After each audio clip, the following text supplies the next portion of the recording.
Welcome to Riddhi Academy, where learning creates leaders, your destination for competitive exam success. Learn today, lead tomorrow. Welcome to our channel Riddhi academy. आप लोग का हमारे Riddhi academy channel पे स्वागत है।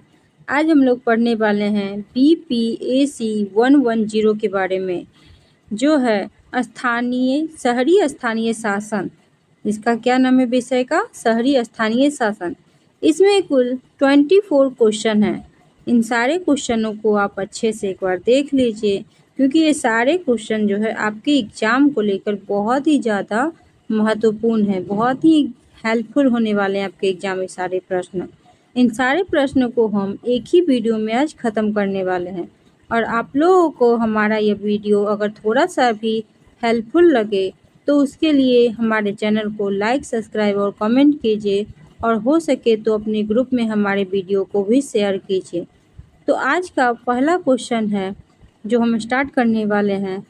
आज का फर्स्ट क्वेश्चन है, शहरी विकास हेतु नीति के विभिन्न चरणों की व्याख्या कीजिए। शहरी विकास के लिए विभिन्न नीति को अपनाया जाता है, उन नीतियों को हम लोग आज पढ़ने वाले हैं। शहरी विकास नीति का उद्देश्य शहरों का संतुलित, समावेशी और सतत विकास सुनिश्चित करना होता है। इसके माध्यम से नागरिकों को बेहतर आवास, परिवहन, जल पूर्ति, स्वच्छता, स्वास्थ्य, शिक्षा और अन्य सुविधाएं उपलब्ध कराई जाती है।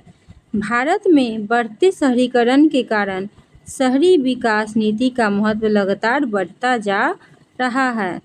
शहरी विकास नीति के विभिन्न चरण, शहरी विकास नीति के विभिन्न चरणों को देखना है। समस्या की पहचान, पहले हम लोग किसी चीज़ की समस्या को पहचानेंगे तभी हम उसका हल निकाल सकते हैं।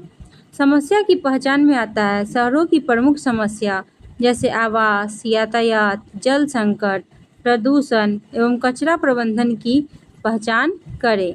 जनसंख्या वृद्धि एवं भविष्य की आवश्यकताओं का आकलन किया जाता है।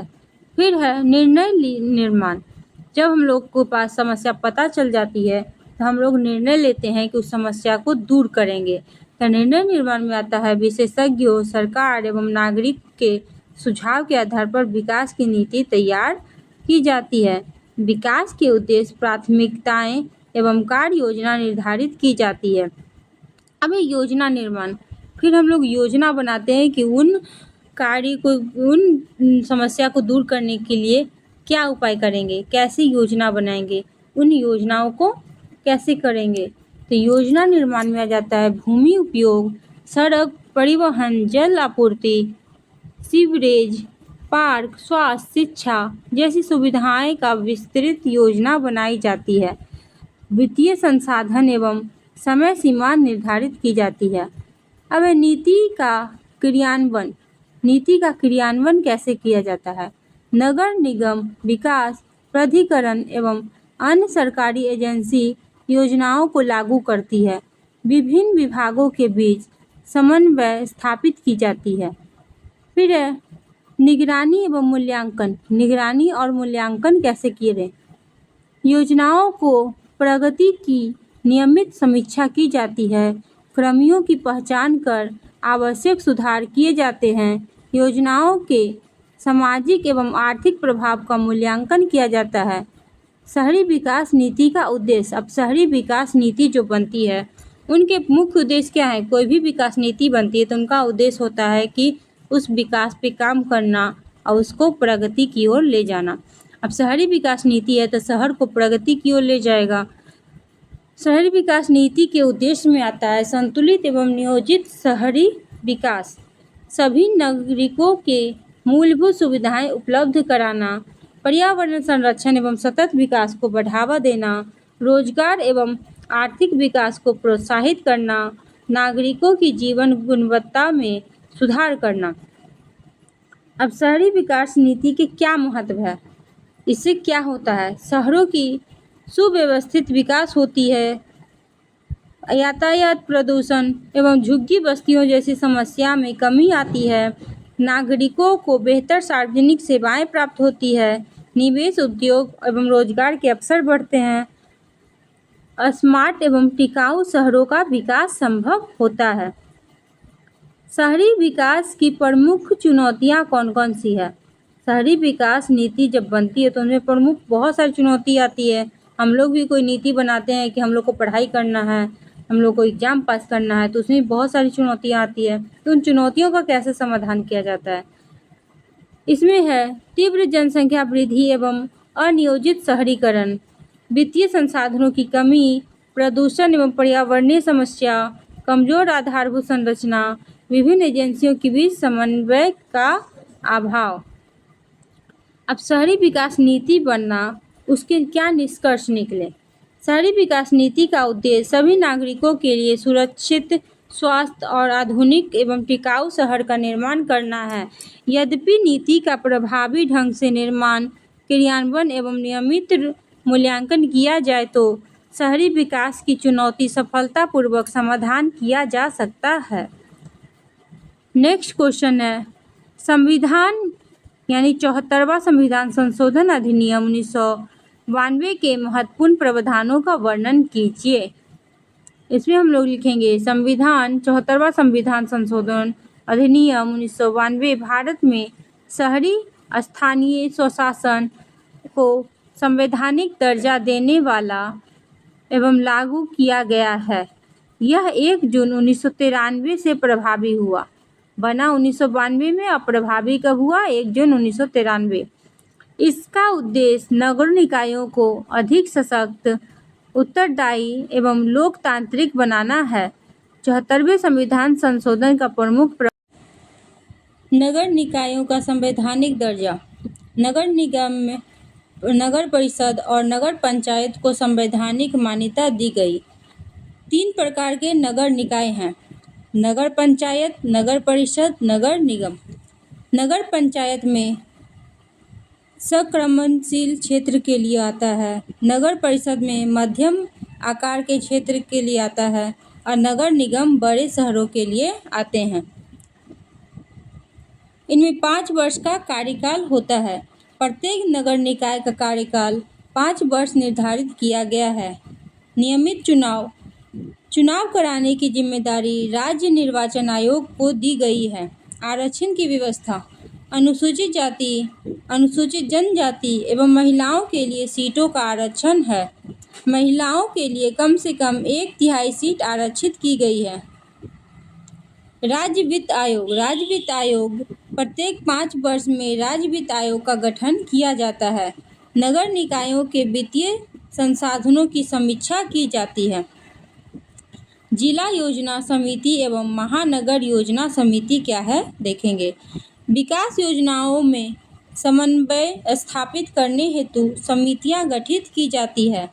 12वीं अनुसूची में नगर निकायों को 18 विषयों पर कार्य करने का अधिकार दिया गया था। 74वें संविधान संशोधन का क्या महत्व है, अब उसके बारे में हम लोग को देखना है। 74वें संविधान संशोधन में शहरी स्थानीय स्वशासन को मजबूती मिली, लोकतांत्रिक विकेंद्रीकरण को बढ़ावा मिला, महिलाओं एवं कमजोर वर्गों की भागीदारी बढ़ी, नगर निकायों का जवाबदेही एवं पारदर्शिता बढ़ी, स्थानीय स्तर पर विकास योजनाओं का प्रभावी क्रियान्वयन संभव हुआ। अब 74वें संविधान संशोधन की कुछ कमियां भी हैं। इन कमियों में आता है कई राज्य के प्रयत्न वित्तीय एवं प्रशासनिक शक्तियां नहीं दी गई। नगर निकाय अभी भी राज्य सरकारों पर अधिक निर्भर हैं। वित्तीय संसाधनों की कमी बनी हुई है। निष्कर्ष है 74वें संविधान संशोधन के निष्कर्ष में है कि 74वां संविधान संशोधन भारत में शहरी स्थानीय शासन को सशक्त बनाने की दिशा में एक ऐतिहासिक कदम है। इसने नगर निकायों को संवैधानिक पहचान, लोकतांत्रिक स्वरूप तथा विकास में महत्वपूर्ण भूमिका प्रदान की है। नेक्स्ट क्वेश्चन है, भारत में नगरपालिका चुनाव की प्रक्रिया पर चर्चा कीजिए। भारत में नगरपालिका चुनाव कैसे होते हैं, कब होते हैं, इसकी प्रक्रिया के बारे में हम लोग को चर्चा करनी है। नगरपालिका चुनाव स्थानीय लोकतंत्र का महत्वपूर्ण आधार है। इन चुनावों के माध्यम से नागरिक अपने निधियों का चुनाव करते हैं जो नगर निकायों का संचालन करते हैं।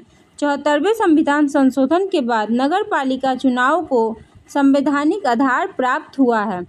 नगरपालिका चुनाव की प्रक्रिया। नगरपालिका चुनाव में निर्वाचन क्षेत्र का निर्धारण किया जाता है। नगर क्षेत्र को विभिन्न वार्डों में विभाजित किया जाता है। मतदाता सूची तैयार करना। पात्र नागरिकों के नाम मतदाता सूची में शामिल करते हैं। चुनाव की घोषणा। राज्य निर्वाचन आयोग चुनाव कार्यक्रम जारी करता है। नामांकन पत्र दाखिल करना। उम्मीदवार निर्धारित समय के भीतर नामांकन भरते हैं। नामांकन की जांच। पात्रता की जांच के बाद वैध उम्मीदवारों की सूची जारी की जाती है। चुनाव प्रसार। चुनाव प्रचार में है उम्मीदवार जनता से संपर्क कर अपने विचार और कार्यक्रम प्रस्तुत करते हैं। मतदान। मतदान गुप्त मतदान के माध्यम से अपना मत देते हैं। मतदाता जो है गुप्त मतदान के माध्यम से अपना मतदान देते हैं। मतगणना एवं परिणाम। मतों की गिनती के बाद विजयी उम्मीदवार घोषित किए जाते हैं। राज्य निर्वाचन आयोग की भूमिका क्या है? राज्य निर्वाचन आयोग की भूमिका में है चुनाव कार्यक्रम घोषित करना, स्वतंत्र एवं निष्पक्ष चुनाव कराना, मतदाता सूची तैयार करना, आदर्श आचार संहिता पालन एवं सुनिश्चित करना। अब इनके महत्व क्या है? लोकतंत्र को ये मजबूत बनाते हैं, स्थानीय जनता की भागीदारी बढ़ाते हैं, उदार एवं पारदर्शी प्रशासन को बढ़ावा मिलता है, स्थानीय विकास कार्यों में तेजी आती है। अब नगरपालिका चुनाव होते हैं, उनके क्या निष्कर्ष है? निष्कर्ष में है नगरपालिका चुनाव स्थानीय स्वशासन की आधारशिला है। इनके माध्यम से नागरिक अपने प्रतिनिधियों का चुनाव कर स्थानीय विकास एवं स्वशासन में सक्रिय भागीदारी को निभाते हैं। अब निम्नलिखित पर संक्षिप्त टिप्पणी लिखना है। भारत में शहरीकरण की प्रवृत्ति कैसी है, इसके बारे में हम लोग को संक्षिप्त टिप्पणी लिखना है। शहरीकरण वह प्रक्रिया है जिसमें जनसंख्या का गांव से शहर की ओर स्थानांतरण होता है तथा शहरों का विस्तार होता है। प्रमुख प्रवृत्तियाँ। शहरीकरण की प्रमुख प्रवृत्तियाँ में शहरों की जनसंख्या में निरंतर वृद्धि है, महानगरों एवं स्मार्ट शहरों का विकास, ग्रामीण क्षेत्रों से पलायन में वृद्धि, औद्योगिकरण एवं सेवा क्षेत्रों का विस्तार, आधारभूत सुविधाएं को मांग बढ़ती है, पर्यावरण एवं प्रदूषण की समस्या में वृद्धि होती है। महत्व। शहरीकरण के क्या महत्व है? आर्थिक विकास को गति मिलती है, रोजगार के अवसर बढ़ते हैं, शिक्षा एवं स्वास्थ्य सुविधाओं का विस्तार होता है। शहरीकरण के क्या निष्कर्ष हैं? शहरीकरण से क्या निष्कर्ष निकलता है? संतुलन एवं नियोजित शहर ही देश के सतत विकास का आधार है। दूसरा है सामाजिक विकास में शहरीकरण की क्या भूमिका है, उसके बारे में हम लोग को जानना है कि सामाजिकरण विकास में शहरीकरण कैसे महत्वपूर्ण है। शहरीकरण सामाजिक परिवर्तन एवं विकास का महत्वपूर्ण माध्यम है। इनकी भूमिका को देखेंगे। शिक्षा का विस्तार, स्वास्थ्य सेवाओं में सुधार, महिलाओं का सशक्तिकरण, रोजगार एवं जीवन स्तर में सुधार। सामाजिक जागरूकता एवं आधुनिक सोच का विकास, विभिन्न संस्कृतियों के बीच समन्वय। अब इनमें कुछ चुनौतियां भी हैं। झुग्गी बस्तियों का विस्तार, सामाजिक असमानता, अपराध एवं प्रदूषण में वृद्धि। अब इसके निष्कर्ष में क्या निकलते हैं? यदि शहरीकरण नियोजित एवं समावेशी हो तो यह सामाजिक विकास का महत्वपूर्ण साधन बन सकती है। नेक्स्ट क्वेश्चन है, भारत में शहरी नियोजन की वर्तमान स्थिति का परीक्षण कीजिए। भारत में शहरी नियोजन की वर्तमान स्थिति कैसी थी, उसका परीक्षण करना है। शहरी नियोजन का मुख्य उद्देश्य शहरों का संतुलित, व्यवस्थित और सतत विकास करना है। भारत में तेजी से बढ़ती शहरीकरण के कारण प्रभावी शहर नियोजन की आवश्यकता लगातार बढ़ रही है। वर्तमान स्थिति में देखेंगे स्मार्ट सिटी मिशन एवं AMUR AMRUT जैसी योजनाओं का संचार, आधारभूत सुविधाओं का विस्तार, डिजिटल और ई-गवर्नेंस को बढ़ावा, सार्वजनिक परिवहन में सुधार, पर्यावरण संरक्षण पर विशेष ध्यान। प्रमुख समस्याएं इसकी कौन कौन सी हैं?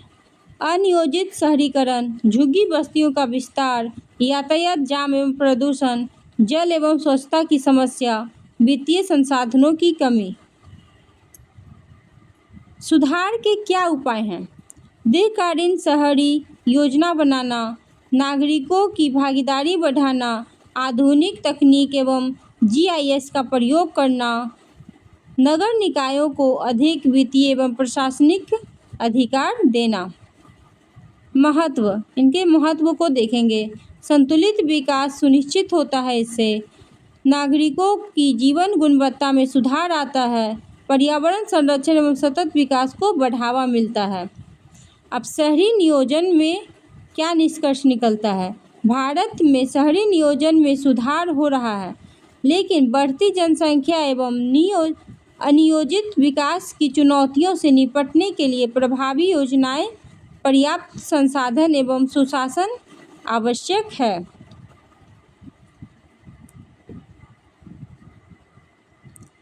नेक्स्ट क्वेश्चन है, ग्रेटर विशाखापट्टनम नगर निगम के विषय में संदर्भ में सेवा विस्तार की ई-गवर्नेंस की प्रथाओं की चर्चा कीजिए। ग्रेटर विशाखापट्टनम नगर निगम के विशेष संदर्भ में सेवाएं वितरण में ई-गवर्नेंस की प्रथाओं की चर्चा करना है।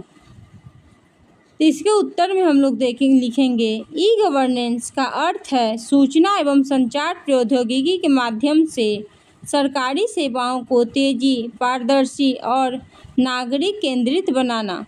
ग्रेटर विशाखापट्टनम नगर निगम ने सेवा वितरण में ई गवर्नेंस का प्रभावी प्रयोग किया है। GVMC में ई गवर्नेंस की प्रमुख प्रथाएं,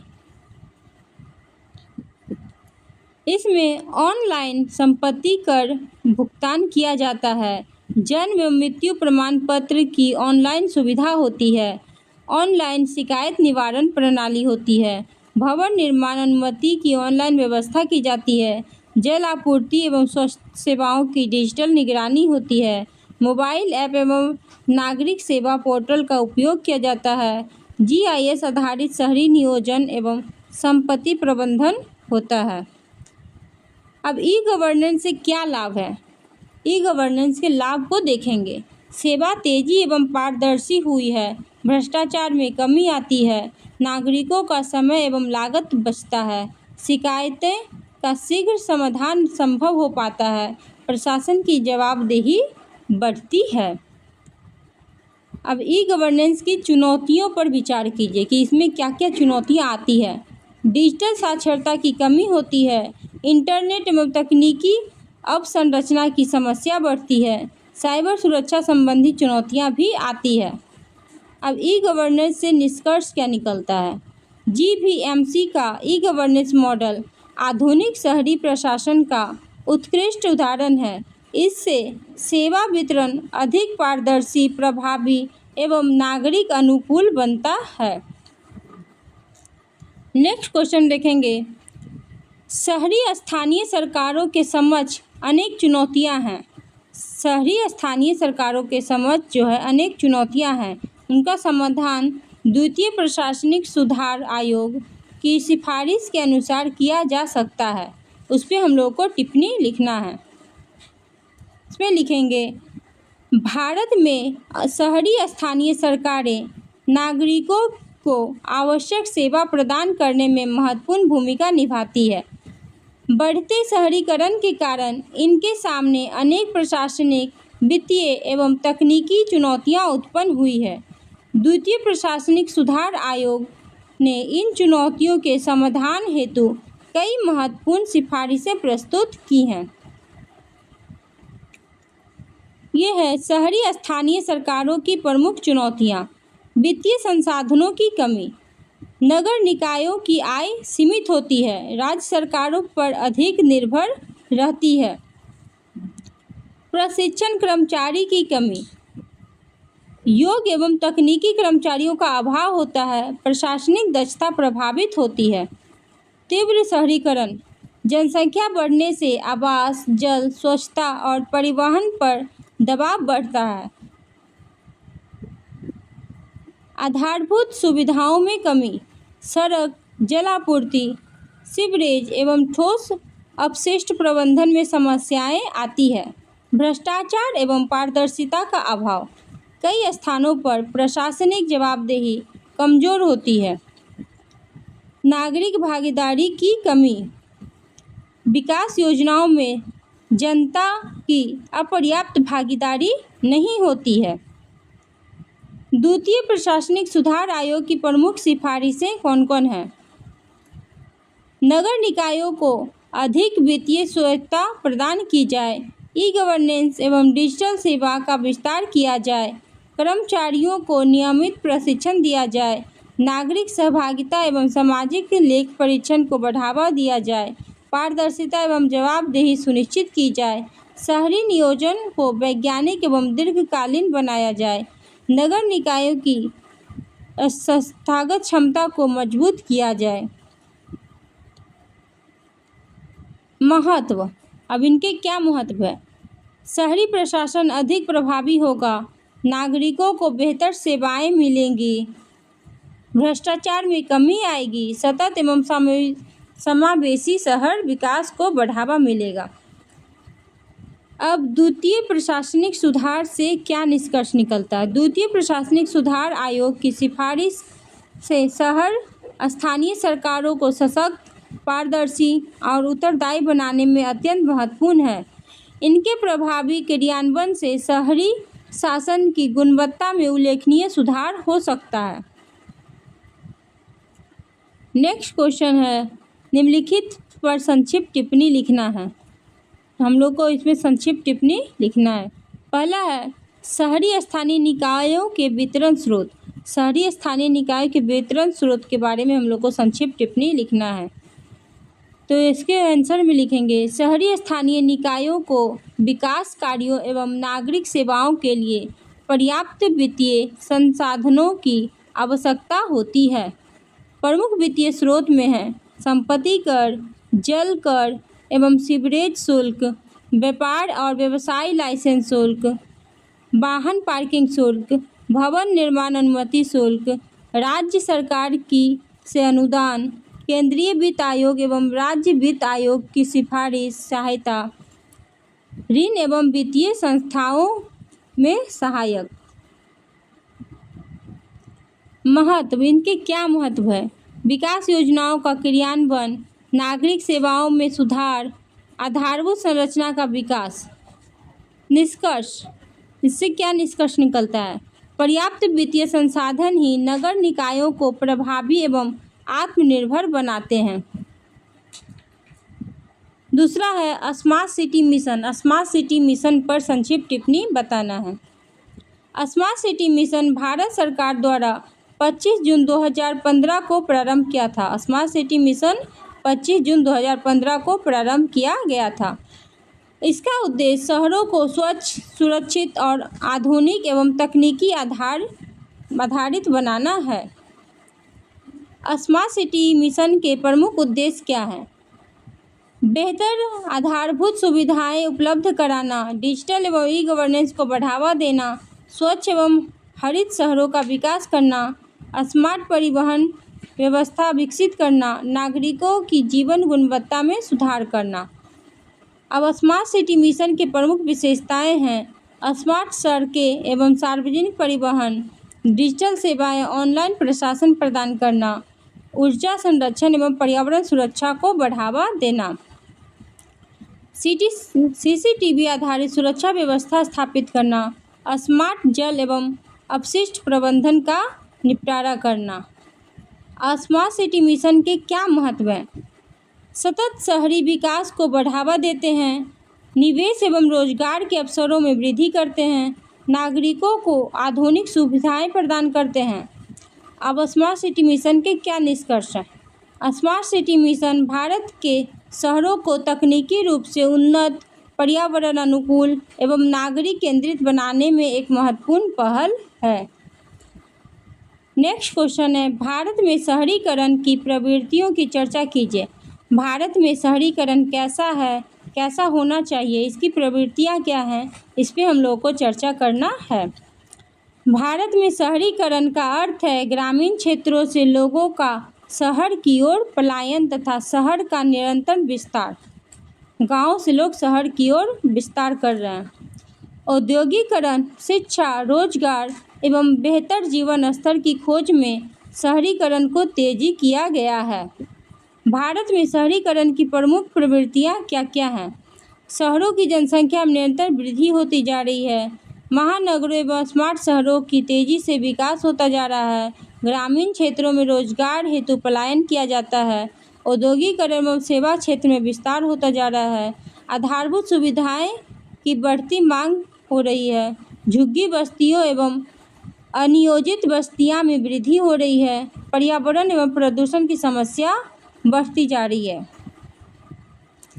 अब शहरीकरण के क्या महत्व है? आर्थिक विकास को गति मिलती है। रोजगार एवं निवेश के अवसर बढ़ते हैं। शिक्षा और स्वास्थ्य सेवाएं का विस्तार होता है। बट शहरीकरण की कुछ चुनौतियां भी हैं।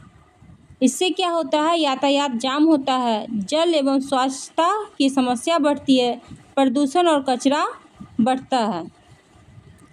निष्कर्ष, शहरीकरण के क्या निष्कर्ष हैं? नियोजित एवं संतुलित शहरीकरण ही भारत के सतत समावेशी विकास का आधार बनते हैं। क्वेश्चन नंबर 10 देखेंगे। शहरी क्षेत्रों में आर्थिक विकास पर शहरीकरण के प्रभाव की व्याख्या कीजिए। शहरीकरण आर्थिक विकास का प्रमुख आधार है।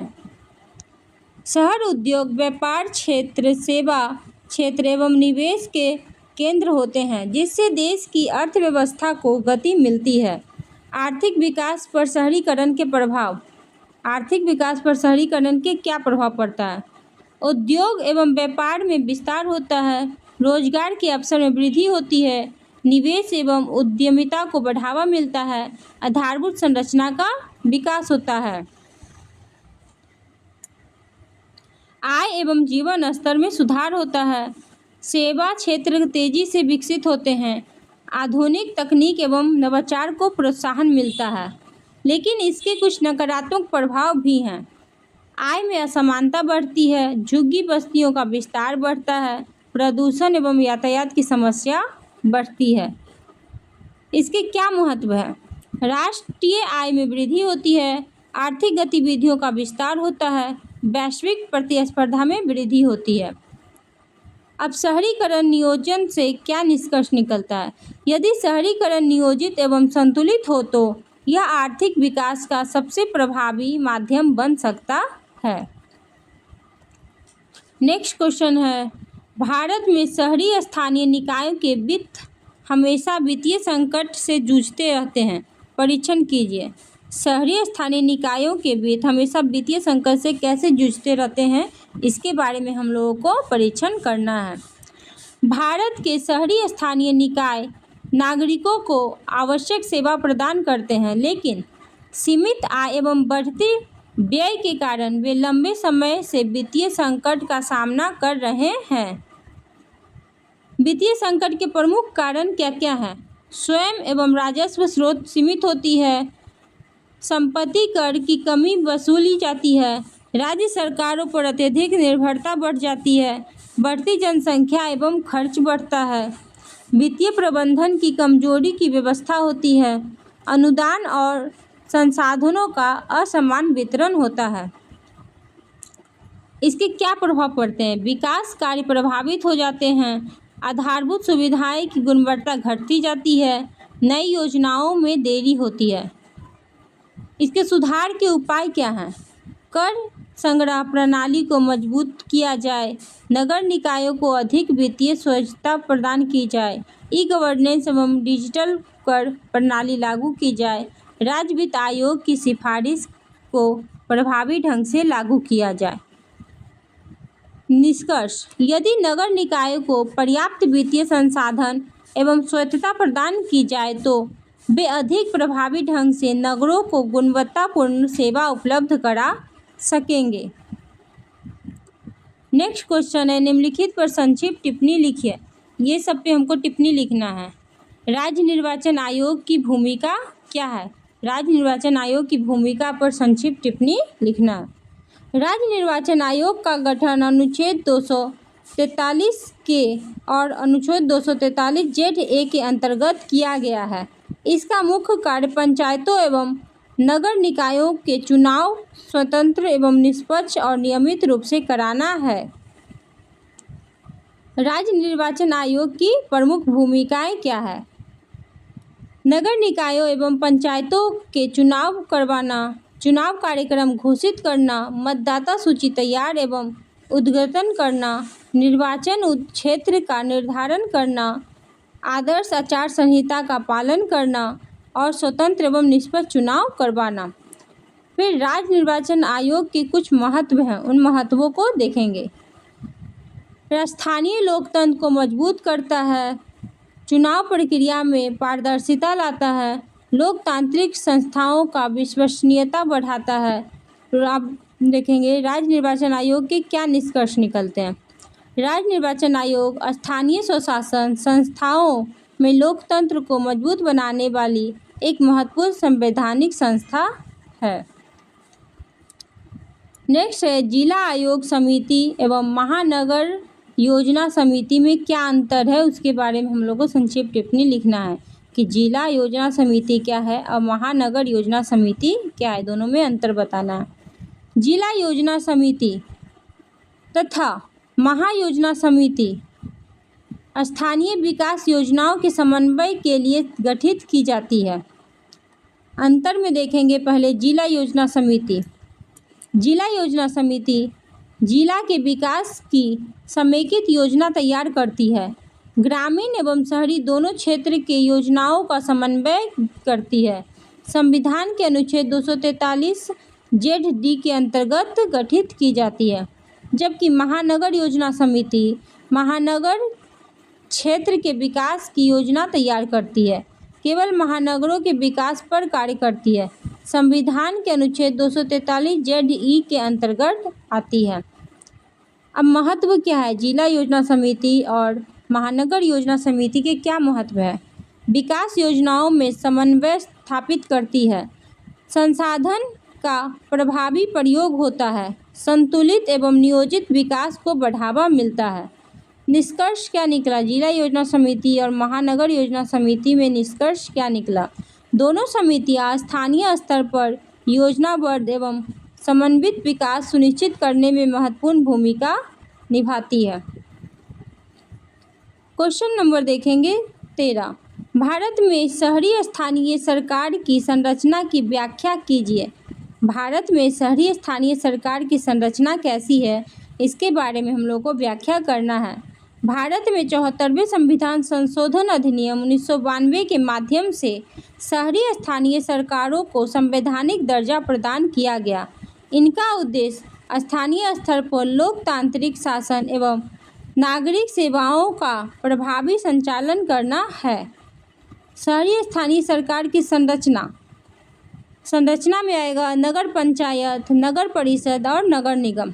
नगर पंचायत में आएगा संक्रमणशील ग्रामीण से शहरी क्षेत्रों के लिए गठित होता है। नगर परिषद में हो जाएगा माध्यम आकार के शहरों के लिए गठित होता है और नगर निगम होगा जो बड़े शहरों एवं महानगरों के लिए ये गठित होता है। इनके मुख्य घटक क्या हैं? महापौर या अध्यक्ष, पार्षद, अस्थायी समितियां, नगर आयुक्त, विभिन्न प्रशासनिक विभाग। अब नगर पंचायत और नगर परिषद के मुख्य कार्य क्या हैं?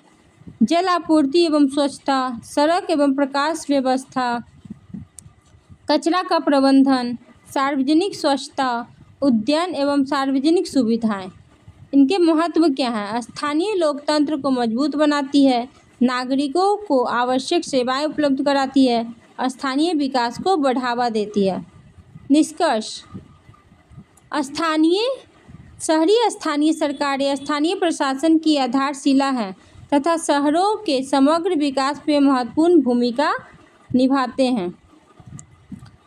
नेक्स्ट क्वेश्चन है, प्रधानमंत्री आवास योजना मिशन के क्रियान्वयन का परीक्षण कीजिए। प्रधानमंत्री आवास योजना के मिशन का क्रियान्वयन कीजिए। प्रधानमंत्री आवास योजना PMAYU का शुभारंभ 25 जून 2015 को किया गया था। प्रधानमंत्री आवास योजना का शुभारंभ 25 जून 2015 को किया गया था। इसका उद्देश्य है सभी के लिए आवास, हाउसिंग फॉर ऑल्स। योजना के प्रमुख उद्देश्य हैं, प्रधानमंत्री आवास योजना के प्रमुख उद्देश्य हैं शहरी गरीबों को पक्का मकान उपलब्ध कराना, झुग्गी बस्तियों का पूर्ण विकास करना, महिलाओं एवं कमजोर वर्ग को प्राथमिकता देना, किफ़ायती आवास निर्माण को बढ़ावा देना। क्रियान्वयन के प्रमुख घटक हैं इन सीटू स्लम पूर्ण विकास, क्रेडिट लिंक सब्सिडी योजना, साझेदारी आधारित किफ़ायती आवास, लाभार्थी आधारित व्यक्तिगत आवास का निर्माण करना। इनकी उपलब्धियां हैं, लाखों परिवारों को आवास स्वीकृति हुई, शहरी गरीबों के लिए जीवन स्तर में सुधार हुआ, महिलाओं के नाम पर संपत्ति का स्वामित्व बढ़ा। अब इनमें कुछ चुनौतियां भी हैं, भूमि की उपलब्धता में समस्या, परियोजनाओं में देरी, अब वित्तीय एवं प्रशासनिक बाधाएं। अब प्रधानमंत्री आवास योजना के क्या निष्कर्ष निकले? प्रधानमंत्री आवास योजना ने गरीबी एवं कमजोर वर्गों को सम्मानजनक आवास उपलब्ध कराने की दिशा में महत्वपूर्ण योगदान दिया है। नेक्स्ट क्वेश्चन देखेंगे, ग्रेटर विशाखापट्टनम नगर निगम के आधार पर सेवा वितरण में ई गवर्नेंस की पद्धति का वर्णन कीजिए। ई गवर्नेंस सूचना एवं संचार प्रौद्योगिकी के माध्यम से नागरिकों को बेहतर एवं पारदर्शी सेवाएं उपलब्ध कराने की व्यवस्था है। ग्रेटर विशाखापट्टनम नगर निगम इस दिशा में एक सफल उदाहरण है। ई गवर्नेंस की प्रमुख सेवाएं क्या हैं? ऑनलाइन संपत्ति का भुगतान कर, जन्म एवं मृत्यु प्रमाण पत्र की ऑनलाइन सुविधा, ऑनलाइन शिकायत निवारण प्रणाली, भवन निर्माण अनुमति की ऑनलाइन व्यवस्था, जल आपूर्ति, स्वच्छता सेवा का डिजिटल निगरानी, मोबाइल ऐप एवं नागरिक सेवा पोर्टल, GIS आधारित नगर नियोजन। लाभ क्या है? ई गवर्नेंस के लाभ क्या हैं? सेवाएं तेजी एवं पारदर्शिता हुई, भ्रष्टाचार में कमी आई, नागरिकों का समय पर धन बचा, प्रशासन की जवाबदेही बढ़ी। इनमें चुनौतियां भी हैं, डिजिटल साक्षरता की कमी हुई, इंटरनेट एवं तकनीकी समस्याएं आई, साइबर सुरक्षा संबंधी जोखिम हुआ। निष्कर्ष, ई गवर्नेंस GVMC का ई गवर्नेंस मॉडल नागरिक केंद्रित, पारदर्शी और प्रभावी शहरी प्रशासन का उत्कृष्ट उदाहरण है बना। नेक्स्ट क्वेश्चन है, निम्नलिखित में से संक्षिप्त पर टिप्पणी लिखिए। शहरी भारत में स्वच्छता। शहरी भारत में स्वच्छता क्या है, इसके बारे में हम लोग को संक्षिप्त टिप्पणी लिखना है। शहरी क्षेत्र में स्वच्छता सार्वजनिक स्वच्छता एवं पर्यावरण संरक्षण का महत्वपूर्ण आधार है।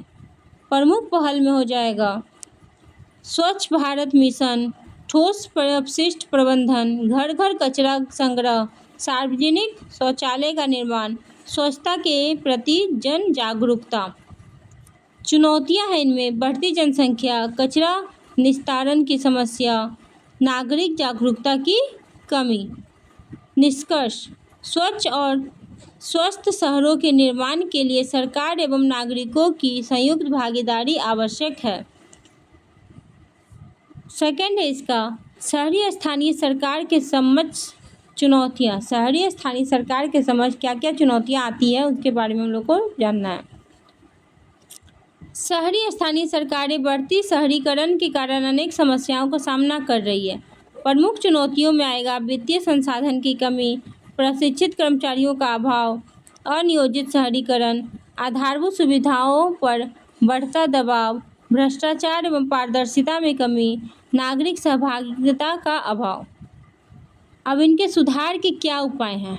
सुधार के लिए वित्तीय स्वायत्तता बढ़ाई जाए, ई गवर्नेंस को बढ़ावा दिया जाए, कर्मचारियों को प्रशिक्षित किया जाए, नागरिकों की भागीदारी सुनिश्चित की जाए। निष्कर्ष: यदि नगर निकाय को पर्याप्त अधिकार, संसाधन, आधुनिकीकरण तकनीकें उपलब्ध कराई जाए तो वे शहरी विकास में अधिक प्रभावी भूमिका निभा सकते हैं। नेक्स्ट क्वेश्चन है, शहरीकरण एवं विकास से संबंधित प्रमुख मुद्दों एवं चुनौतियों की चर्चा कीजिए। भारत में शहरीकरण तीव्र गति से बढ़ रही है। इससे आर्थिक एवं सामाजिक विकास को बढ़ावा मिला, लेकिन इसके साथ अनेक समस्याएं भी उत्पन्न हुई है। इसलिए संतुलित एवं नियोजित शहरी विकास आवश्यक है। शहरीकरण से संबंधित प्रमुख मुद्दे एवं चुनौतियां क्या है? तीव्र जनसंख्या वृद्धि। शहरों में जनसंख्या तेजी से बढ़ रही है, जिससे संसाधनों पर दबाव बढ़ता जा रहा है। अनियोजित शहरीकरण। बिना उचित योजना के शहरों का विस्तार होने से अनेक समस्याएं उत्पन्न हुई है। आवास की समस्या। बढ़ती आबादी के कारण झुग्गी बस्तियों का विस्तार हो रहा है। आधारभूत सुविधाओं में कमी। जल आपूर्ति, सीवरेज, सड़क एवं बिजली जैसी सुविधाएं पर्याप्त नहीं हैं। यातायात एवं प्रदूषण। वाहनों की जनसंख्या बढ़ने से ट्रैफिक जाम एवं वायु प्रदूषण बढ़ रहा है। ठोस अपशिष्ट प्रबंधन में कचरे का उचित निस्तारण नहीं हो पाने से पर्यावरण प्रभावित होता है। वित्तीय संसाधन की कमी। वित्तीय संसाधन की कमी में नगर निकायों के पास विकास कार्यों के लिए पर्याप्त धन नहीं होता, जिससे वित्तीय संसाधन की कमी आती है। पर्यावरण चुनौतियों में हरित क्षेत्र कम हो रहे हैं तथा जलवायु परिवर्तन का प्रभाव बढ़ रहा है, जिससे पर्यावरण को चुनौतियां आती है। इसके सुधार के क्या उपाय हैं? नियोजित शहर विकास को बढ़ावा दिया जाए, स्मार्ट सिटी, AMRUT जैसी योजनाओं का प्रभावी क्रियान्वयन किया जाए, सार्वजनिक परिवहन का विस्तार किया जाए, पर्यावरण संरक्षण में हरित विकास किया जाए, नगर निकायों को वित्तीय एवं प्रशासनिक रूप से सशक्त बनाया जाए। इसके निष्कर्ष हैं, संतुलित योजना, आधुनिक तकनीक एवं जन भागीदारी के माध्यम से शहरीकरण की चुनौतियों का समाधान कर सतत एवं समावेशी विकास सुनिश्चित किया जाए। नेक्स्ट क्वेश्चन है, आर्थिक विकास में शहरीकरण की भूमिका की व्याख्या कीजिए। आर्थिक विकास में शहरीकरण की क्या भूमिका है, इसकी व्याख्या करना है। शहरीकरण आर्थिक विकास का प्रमुख आधार है। शहरी उद्योग, व्यापार, सेवा क्षेत्र, निवेश एवं रोजगार के केंद्र होते हैं। इसलिए किसी भी देश की आर्थिक प्रगति में शहरीकरण की महत्वपूर्ण भूमिका होती है। आर्थिक विकास में शहरीकरण की भूमिका। औद्योगिकरण विकास को बढ़ावा दिया जाए। उद्योगों की स्थापना से उत्पादन एवं आय बढ़ती है। रोजगार के अवसर में वृद्धि की जाए। उद्योग, व्यापार एवं सेवा के क्षेत्र में नए रोजगार उपलब्ध होते हैं। व्यापार एवं निवेश को प्रोत्साहन मिले। शहरी निवेशकों को बेहतर सुविधाएं उपलब्ध कराते हैं। आधारभूत संरचना का विकास। सड़क, बिजली, परिवहन एवं संचार का विस्तार होता है। सेवा क्षेत्र का विस्तार। बैंकिंग, सुरक्षा, स्वास्थ्य एवं सूचना प्रौद्योगिकी का विकास होता है। नवाचार एवं तकनीकी का विकास। नई तकनीकी एवं स्टार्टअप को बढ़ावा मिलता है। जीवन स्तर में सुधार। नागरिकों को बेहतर शिक्षा, स्वास्थ्य एवं रोजगार मिलते हैं। नकारात्मक प्रभाव भी इसके कुछ हैं। आय में असमानता होती है। प्रदूषण एवं ट्रैफिक जाम मिलता है। झुग्गी बस्तियों का विस्तार होता है। निष्कर्ष, शहरीकरण नियोजित एवं संतुलित हो तो यह आर्थिक विकास, रोजगार और सामाजिक प्रगति का सबसे प्रभावी माध्यम बन सकता है। नेक्स्ट क्वेश्चन है, संविधान यानी 74वां संविधान संशोधन अधिनियम 1992 के प्रावधानों को शामिल करने के लिए पंजाब राज्य विधानमंडल द्वारा पारित 1974 के अनुरूपता कानून का परीक्षण कीजिए।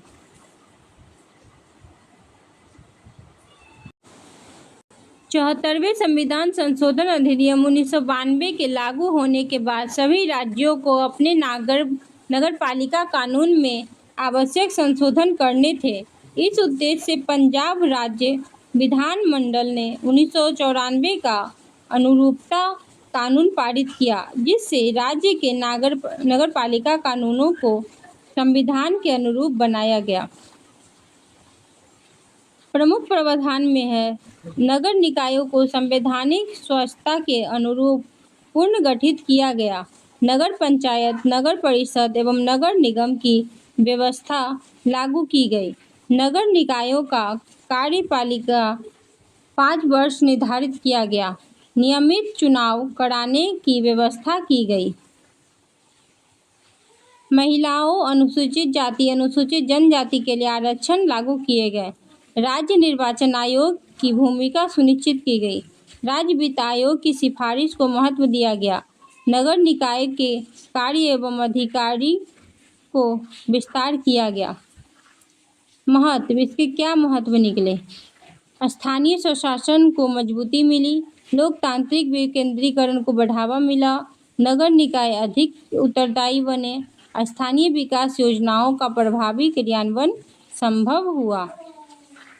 निष्कर्ष, पंजाब का 1994 अनुरूपता कानून 74वें संविधान संशोधन के उद्देश्यों को लागू करने की दिशा में एक महत्वपूर्ण कदम था, जिससे शहरी स्थानीय शासन अधिक सशक्त एवं लोकतांत्रिक बना।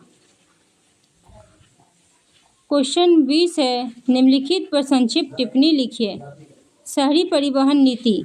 शहरी परिवहन नीति का उद्देश्य शहरों में सुरक्षा, तेज, सस्ती एवं पर्यावरण अनुकूल परिवहन व्यवस्था विकसित करना है। शहरी परिवहन की मुख्य उद्देश्य हैं सार्वजनिक परिवहन को बढ़ावा देना, ट्रैफिक जाम को कम करना, प्रदूषण में कमी लाना, पैदल यात्रियों में साइकिल चालकों के लिए सुविधाएं बढ़ाना, आधुनिक एवं स्मार्ट परिवहन प्रणाली विकसित करना। महत्व, समय और ईंधन की बचत होती है, इससे पर्यावरण संरक्षण होता है, नागरिकों को बेहतर आवागमन की सुविधा प्राप्त होती है। निष्कर्ष, प्रभावी शहरी परिवहन नीति सतत एवं स्मार्ट शहरों के विकास के लिए आवश्यक है।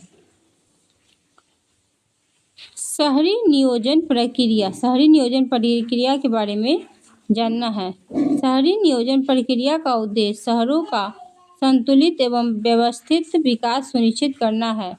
प्रमुख चरण में है समस्याओं की पहचान, विकास योजना तैयार करना, संसाधनों का निर्धारण करना, योजना का क्रियान्वयन करना और निगरानी एवं मूल्यांकन करना। महत्व है कि अनियोजित विकास पर नियंत्रण, आधारभूत सुविधाओं का विकास, पर्यावरण संरक्षण। निष्कर्ष, सुनियोजित शहरी नियोजन नागरिकों को बेहतर जीवन स्तर एवं गुणवत्तापूर्ण सुविधा प्रदान करने का आधार है। नेक्स्ट क्वेश्चन है, भारत की शहरी स्थानीय सरकारों के कार्यों की चर्चा कीजिए। भारत की शहरी स्थानीय सरकार नागरिकों को आवश्यक सेवाएं उपलब्ध कराने एवं शहरों के विकास के लिए उत्तरदायी होती है। प्रमुख कार्य में देखेंगे जल आपूर्ति व्यवस्था, स्वच्छ एवं ठोस अपशिष्ट प्रबंधन, सड़क एवं पुल का निर्माण एवं रखरखाव, सड़क प्रकाश व्यवस्था, सार्वजनिक स्वच्छता एवं सफाई, जन्म एवं मृत्यु का पंजीकरण, भवन निर्माण की अनुमति देना, उद्यान, पार्क एवं सार्वजनिक स्थानों का विकास करना, पर्यावरण संरक्षण करना, शहरी नियोजन एवं विकास योजनाओं का क्रियान्वयन करना। महत्व इसका है कि नागरिकों को मूलभूत सुविधाएं उपलब्ध होती है, स्थानीय विकास को बढ़ावा मिलता है, स्वच्छ एवं स्वस्थ शहरों का निर्माण होता है। निष्कर्ष, शहरी स्थानीय सरकारें स्थानीय लोकतंत्र की आधारशिला है तथा शहरों के समग्र विकास एवं नागरिकों के जीवन स्तर में सुधार लाने में महत्वपूर्ण भूमिका निभाती है। नेक्स्ट क्वेश्चन है, भारत में शहरी स्थानीय निकायों के संसाधनों को सुदृढ़ करने की विधियों की व्याख्या कीजिए। शहरी स्थानीय निकाय नागरिकों को जल आपूर्ति, स्वच्छता, सड़क, प्रकाश, स्वास्थ्य एवं अन्य आवश्यकताएं सेवाएं प्रदान करते हैं।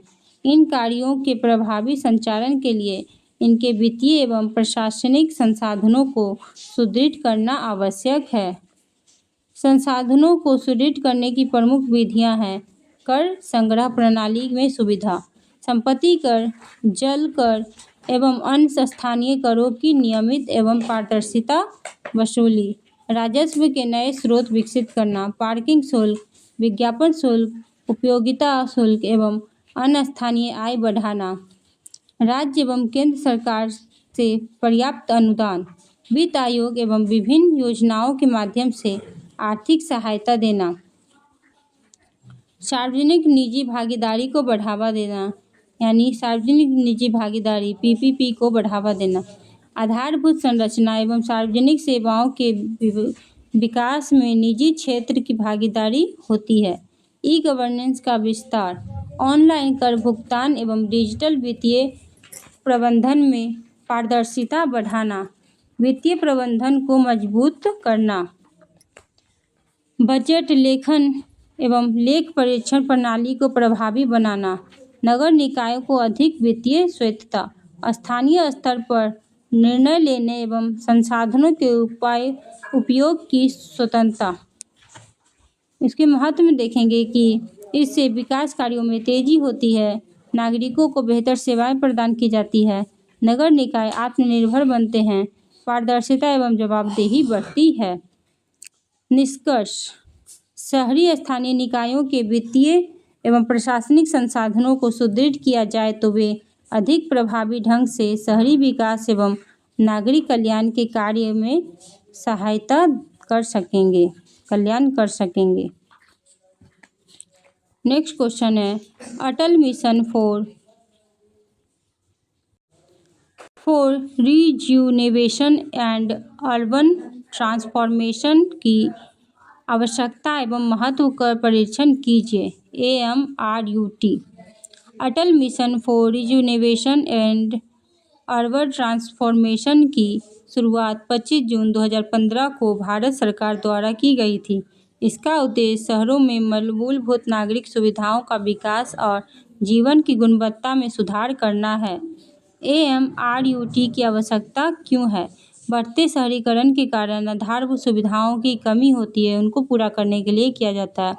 सुरक्षित पेयजल की आवश्यकता के लिए, सीवरेज एवं जल निकासी व्यवस्था के लिए, हरित क्षेत्र एवं पार्किंग का विकास के लिए, सार्वजनिक परिवहन को मजबूत करने के लिए।